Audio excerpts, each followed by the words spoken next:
ખેડાના કપડવંજમાં ધોધમાર વરસાદ વરસી રહ્યો છે। કપડવંજ શહેરમાં ધોધમાર વરસાદના કારણે રસ્તાઓ પર પાણી વહી રહ્યા છે અને નીચાણવાળા વિસ્તારોમાં પાણી ભરાઈ ગયા છે। બફારાથી ત્રસ્ત લોકોને આખરે રાહત મળી છે।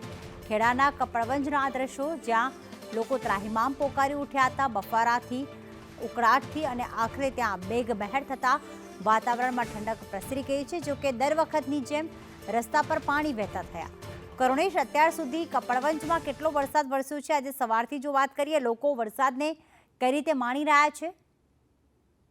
જી દીદી, તો સમગ્ર ઘટનાની વાત કરીએ તો આજે જે ઘણા લાંબા સમય બાદ વરસાદ વરસ્યો છે અને આ વરસાદ વરસતા લોકોને બફારામાંથી રાહત મળી છે હાલ। અને જે રીતે જોવા મળી રહ્યું છે કે વરસાદ વરસવાથી ઠેર ઠેર પાણી ભરાઈ ગયા છે। નીચાણવાળા તમામ જે વિસ્તારોમાં પાણી ભરાવાને કારણે લોકોને હાલ થોડી હાલાકી પડી રહી છે, પરંતુ બીજી તરફ લોકો હાશકારો અનુભવી રહ્યા છે, કારણ કે લાંબા સમય બાદ વરસાદ પડતા વાતાવરણમાં ઠંડક પ્રસરી છે। નીચાણવાળા વિસ્તારોમાં નાની રત્નાકર માતા રોડ તેમજ બસ સ્ટેશન રોડ વિસ્તારોમાં પાણી હાલ ભરાયેલા છે। પ્રીતિ જી, આભાર તમામ વિગતો માટે કરુણેશ।